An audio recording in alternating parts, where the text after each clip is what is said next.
Strike 3 is claiming that Meta like handpicked these adult videos for intense distribution in order to intentionally further their plan of limiting the seeding of the other content. Today, I'm joined by Ashley Bellinger, Senior Policy Reporter at Ars Technica. Thank you for taking the time. Of course, thanks for having me.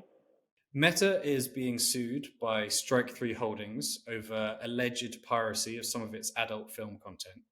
The lawsuit details how 47 IP addresses connected to Meta not only infringed on copyright, but also allowed others to download that pirated content. Could you quickly outline sort of the extent of this alleged piracy, the scale of it, sort of how long this was happening for, that sort of thing? So Strike 3 Holdings is this company that is behind a bunch of adult entertainment brands, and they claim that their videos are some of the most pirated content in the world because of their Hollywood style and quality. And they're claiming that Meta has infringed at least 2,396 movies since 2018. So going back like 6 or 7 years, supposedly torrenting some of these videos on the same day that they were released. So Strike 3 started looking into this after another Meta lawsuit that accused Meta of pirating 81.7 terabytes of books and academic papers. And their theory is that Meta started pirating all this adult content to quickly download the books and research papers to train their AI models. And they're also claiming that some of their content may be being used to train AI models. So internal documents and court filings have alleged that the scale of the piracy is over 80 terabytes of pirated books and academic papers, and then about 2,400 movies from this adult entertainment company. So what is the importance of the difference between, if you could also explain what seeding means, but the importance of why the seeding of this content has such significance for this lawsuit? Yeah, so the torrenting in this case, it's kind of like an interesting wrinkle in all the copyright cases that are being raised over AI training right now, because, you know, digital piracy is one of the internet's earliest crimes. And so everyone's looking at Meta potentially pirating copyrighted materials as like kind of obviously illegal. But Meta had suggested in this other lawsuit with book authors that it had intentionally limited the amount of uploads that it was making of these copyrighted materials, kind of anticipating those concerns about digital piracy. And so the idea is when you're torrenting, you're seeding content and you're joining a swarm of users who are all either seeding or uploading that content.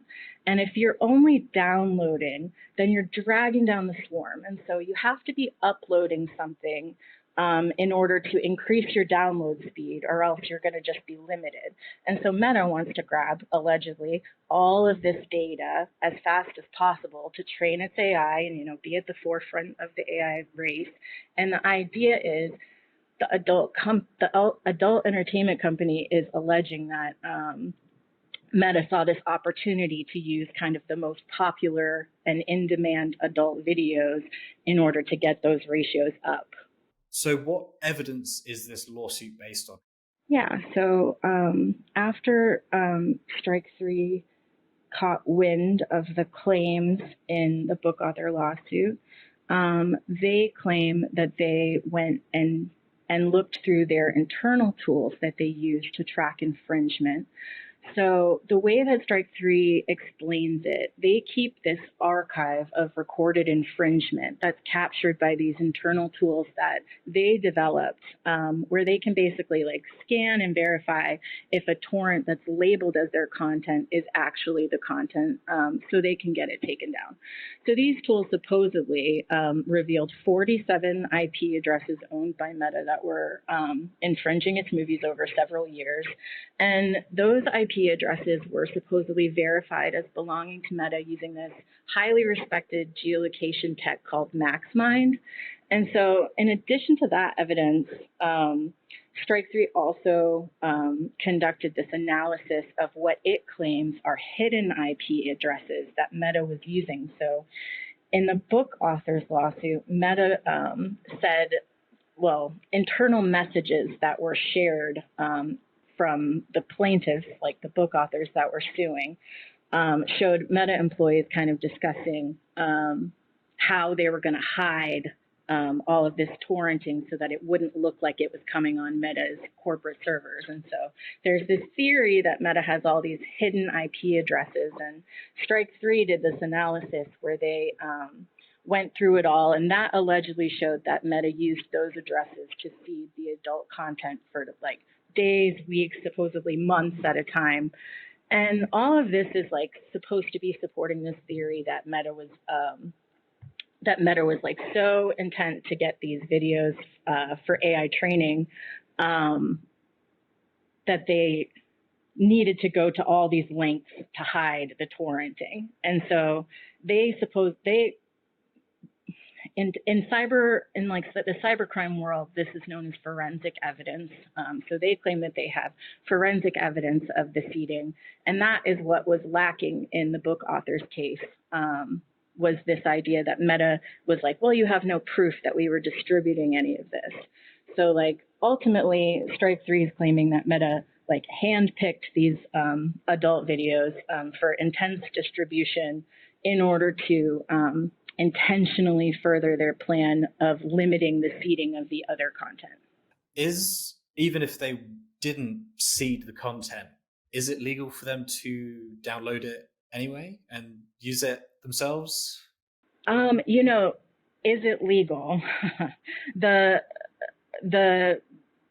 history of internet piracy would probably tell you that it's not legal to download copyrighted materials. But so far in this case, the judge has so far kind of, it's maybe like a slap on the wrist about the piracy stuff. In the book author's case, I should specify. And the judge is allowing all of the other claims in the book author case have been dropped except for the claim about the alleged piracy, which says something. But yeah, it's something that I think a lot of the world feels there's consensus on, that you shouldn't be pirating anything, especially a company as big as Meta. So how significant is this adult film development in this wider lawsuit that you've mentioned a couple of times? Like, it seems to be its own lawsuit of itself, but how does it link to this wider, I think you mentioned 82 terabyte-ish download of documents? Yeah, so, the evidence that Strike 3 is sharing in this lawsuit does show a wider scheme that as the book author's lawsuit proceeds, they're going to be looking for evidence of seeding and leeching in order to kind of like paint this picture that their works were improperly used by Meta. Whether or not they're going to be able to find proof that it was distributed is another question that would probably be the key challenge still for book authors. But the way that the judge explained it in the latest kind of beat on that case is that if book authors can show that Meta propped up shadow libraries that were distributing, that they were the ones that were distributing the copyrighted materials, then maybe Meta might face some consequences. So, if these two legal teams were to be in conversation, Meta might be nervous about that. You've suggested, and I think in the lawsuit it suggests that AI, they've not just used it for getting priority sort of permission, priority in the downloading aspect. They've also used it for training AI. What sort of thing would Meta be using this adult content for to train? Because presumably it's not to make AI generated pornography service. You know, the lawsuit doesn't rule out the idea that Meta might, in the future, be in the adult entertainment business, but there could be several reasons why Meta may have wanted adult content to train AI, not for creating adult content that would rival movie studios.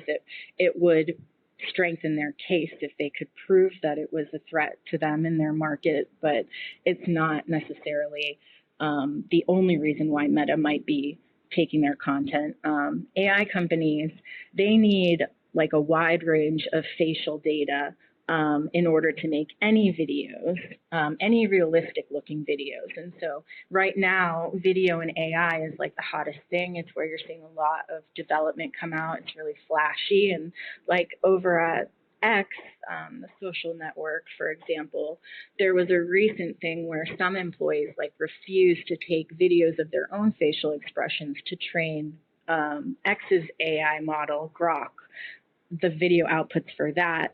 And so you can kind of imagine, and Strike 3 raises this theory that like its content is offering a wide range of facial expressions in high definition, high quality shots that you wouldn't see in other internet videos, as well as like a unique form of human interaction. Another kind of thing is just parts of the body. Like we know AI models can't tell you how many fingers are on a human hand all that reliably. And so maybe if they see enough hands in these videos, that alone would be the value. But you can kind of see going down that where that theory kind of comes from. And then another kind of interesting point for AI nerds might be that these adult videos also do sometimes feature director cuts that are like longer cuts than you might see in sequences of more heavily edited videos on the internet. And so the idea is that the continuity in these videos could help train AI.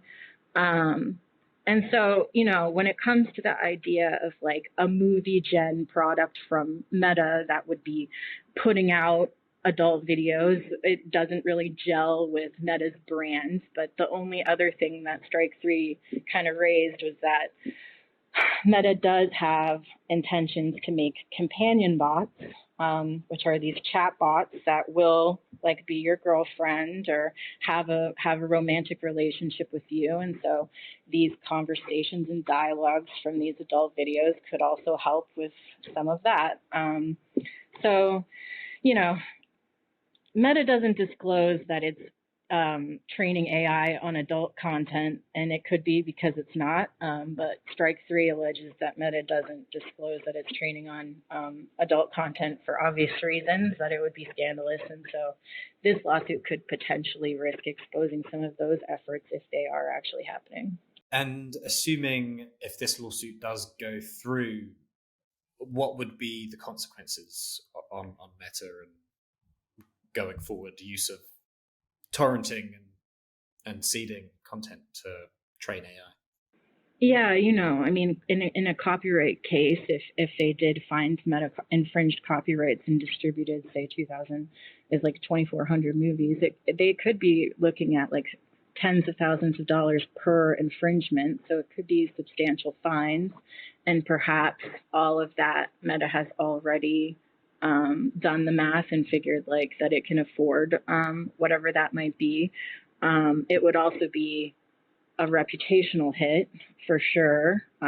Just another instance of Meta doing something that the world can poke fun at. So those would probably be the big consequences for Meta. So far, its AI models haven't necessarily been targeted for deletions that would cause, for example, Meta to have to go in, take out all this data, and essentially start over with training models that have already been out there. We haven't seen anything like that with Meta's models, but if it lost this case and adult entertainment companies were able to prove that there was content in there that there shouldn't be, that could also be another consequence.